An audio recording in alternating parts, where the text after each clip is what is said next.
Assalamualaikum warahmatullahi wabarakatuh. Perkenalkan, nama saya Mekar Melati Amir dari Program Studi Pendidikan Guru Sekolah Dasar kelas 002. Di sini saya akan menjelaskan tentang mata kuliah Prinsip Pengajaran dan Asesmen yang Efektif di SD. Prinsip pengajaran dan asesmen yang efektif di SD terdiri dari 7 topik. Topik pertama yaitu telaah perencanaan pembelajaran dan perencanaan asesmen untuk pendidikan di SD, yang terdiri dari 2 bagian. Bagian A, pembelajaran paradigma baru. Pembelajaran paradigma baru merupakan pembelajaran yang berpusat pada peserta didik.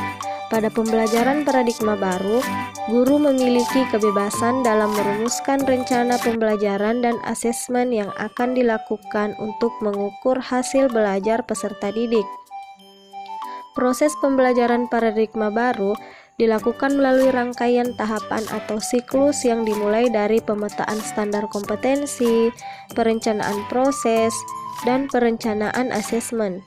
3 komponen dalam rangkaian tahapan atau siklus tersebut merupakan satu kesatuan yang utuh dan saling memberi pengaruh.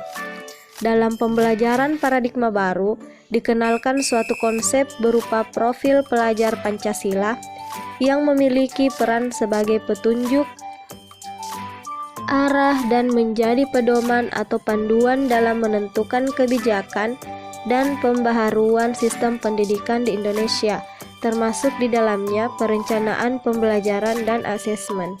B. Perencanaan dan pelaksanaan pembelajaran asesmen. 1. Menganalisis capaian pembelajaran untuk menyusun tujuan pembelajaran dan alur tujuan pembelajaran. 2. Merencanakan dan melaksanakan asesmen diagnostik. 3. Mengembangkan modul ajar. 4. Menyesuaikan proses pembelajaran dengan tahap capaian dan karakteristik peserta didik. 5. Merencanakan, melaksanakan, dan mengolah asesmen formatif dan sumatif. 6. Melaporkan hasil belajar. 7. Mengevaluasi pembelajaran dan asesmen. Selanjutnya, topik 2. Implementasi prinsip dan strategi pembelajaran paradigma baru dalam perencanaan pembelajaran dan asesmen untuk sekolah dasar. Terdiri dari 2 bagian yaitu A. Penerapan prinsip asesmen pada pembelajaran paradigma baru. Pembelajaran paradigma baru merupakan pembelajaran yang berpusat pada peserta didik. Pada pembelajaran paradigma baru, guru memiliki kebebasan dalam merumuskan rencana pembelajaran dan asesmen yang akan dilakukan untuk mengukur hasil belajar peserta didik. Proses pembelajaran paradigma baru dilakukan melalui rangkaian tahapan atau siklus yang dimulai dari pemetaan standar kompetensi, perencanaan proses, dan perencanaan asesmen. 3 komponen dalam rangkaian tahapan atau siklus tersebut merupakan satu kesatuan yang utuh dan saling memberi pengaruh. Dalam pembelajaran paradigma baru, dikenalkan suatu konsep berupa profil pelajar Pancasila yang memiliki peran sebagai petunjuk arah dan menjadi pedoman atau panduan dalam menentukan kebijakan dan pembaharuan sistem pendidikan di Indonesia, termasuk di dalamnya perencanaan pembelajaran dan asesmen. B. Prinsip-prinsip pembelajaran. 1. Menganalisis capaian pembelajaran untuk menyusun tujuan pembelajaran dan alur tujuan pembelajaran. 2. Merencanakan dan melaksanakan asesmen diagnostik. 3. Mengembangkan modul ajar. 4. Menyesuaikan proses pembelajaran dengan tahap capaian dan karakteristik peserta didik. 5. Merencanakan, melaksanakan, dan mengolah asesmen formatif dan sumatif. 6. Melaporkan hasil belajar. Dan yang ketujuh, mengevaluasi pembelajaran dan asesmen. Kemudian topik 3. Analisis capaian pembelajaran berdasarkan karakteristik peserta didik, di mana terdiri dari 2 bagian. Bagian A, capaian pembelajaran paradigma baru. Adapun capaian pembelajaran paradigma baru Pengintegrasian tersebut juga disesuaikan dengan tujuan untuk mengembangkan dan menguatkan kompetensi dan karakter yang sesuai profil pelajar Pancasila, yang merupakan salah satu komponen penting dalam pelaksanaan pembelajaran dengan paradigma baru. B. Karakteristik peserta didik. Karakteristik peserta didik meliputi etnik, kultural, status sosial, minat, perkembangan kognitif, kemampuan awal, gaya belajar, motivasi, perkembangan emosi, perkembangan sosial, perkembangan moral, dan spiritual. Selanjutnya topik 4. Lingkungan kelas yang aman, nyaman, dan berpihak pada ekosistem pembelajaran di SD. Lingkungan kelas yang aman, nyaman, dan berpihak pada ekosistem pembelajaran merupakan salah satu lingkungan belajar yang mendukung pembelajaran berdiferensiasi. Seorang guru harus mampu menciptakan lingkungan yang aman, nyaman, dan berpihak pada ekosistem pembelajaran agar peserta didik berhasil dalam belajar dengan segala keragamannya. Selanjutnya topik 5. Implementasi prinsip dan strategi pembelajaran paradigma baru dalam pelaksanaan asesmen yang efektif di SD. Terdiri dari 2 bagian. Bagian A, prinsip pembelajaran. Adapun prinsip pembelajaran antara lain: 1. Pembelajaran dirancang dengan mempertimbangkan tahap perkembangan dan tingkat pencapaian peserta didik. 2. Pembelajaran dirancang dan dilaksanakan untuk membangun kapasitas peserta didik untuk menjadi pembelajar sepanjang hayat. 3. Proses pembelajaran mendukung perkembangan kompetensi dan karakter peserta didik secara holistik. 4. Pembelajaran yang relevan, yaitu pembelajaran yang dirancang sesuai konteks lingkungan dan budaya peserta didik serta melibatkan orang tua. Kemudian yang kelima, pembelajaran berorientasi pada masa depan yang berkelanjutan. Kemudian bagian B, paradigma asesmen, antara lain: 1. Penerapan pola pikir bertumbuh. 2. Keterpaduan. 3. Keleluasaan dalam menentukan waktu pelaksanaan asesmen. 4. Keleluasaan dalam menentukan teknik dan instrumen asesmen. 5. Keleluasaan menentukan kriteria ketercapaian tujuan pembelajaran. 6. Keleluasaan dalam mengolah hasil asesmen. Dan yang ketujuh, keleluasaan dalam menentukan kenaikan kelas. Kita lanjut ke topik 6. Laporan praktik pembelajaran dan asesmen yang efektif dalam konteks pendidikan di SD. Terdiri dari 3 bagian. Bagian A, mengenal praktik pengalaman lapangan.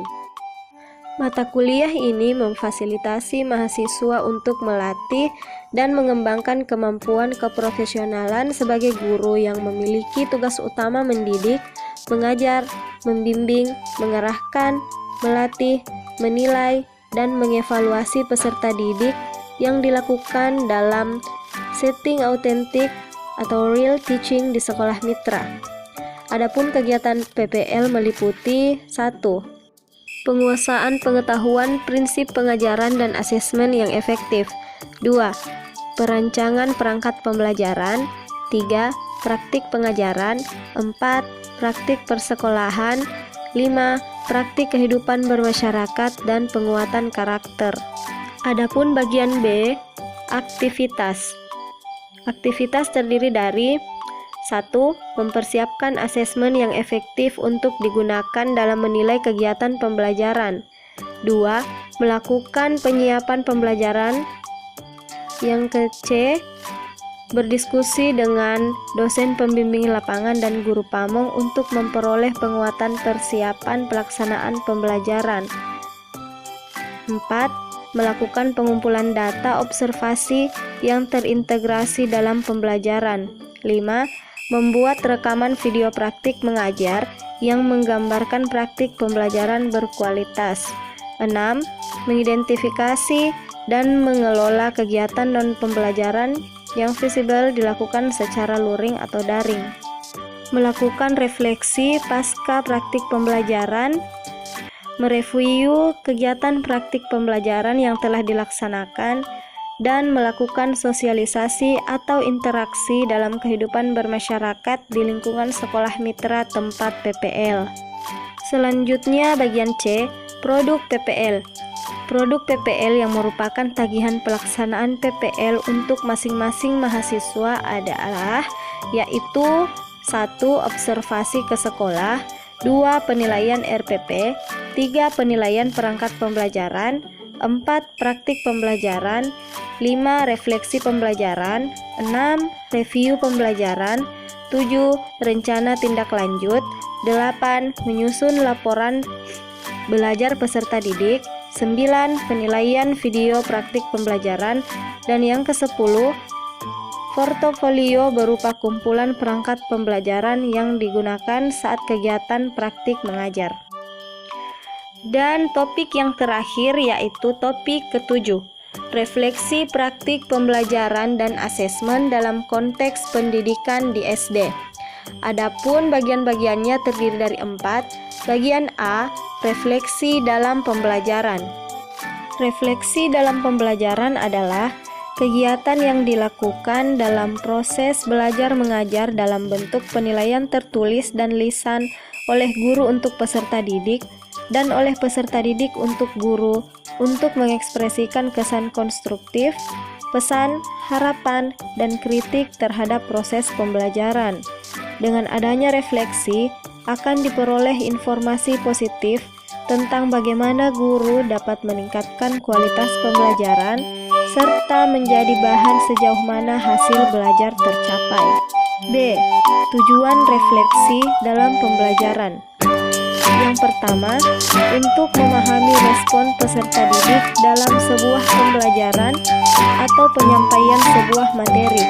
2. Agar guru dapat memahami apa saja kelemahan dan kekurangan dari sebuah pembelajaran yang telah dipresentasikan di kelas.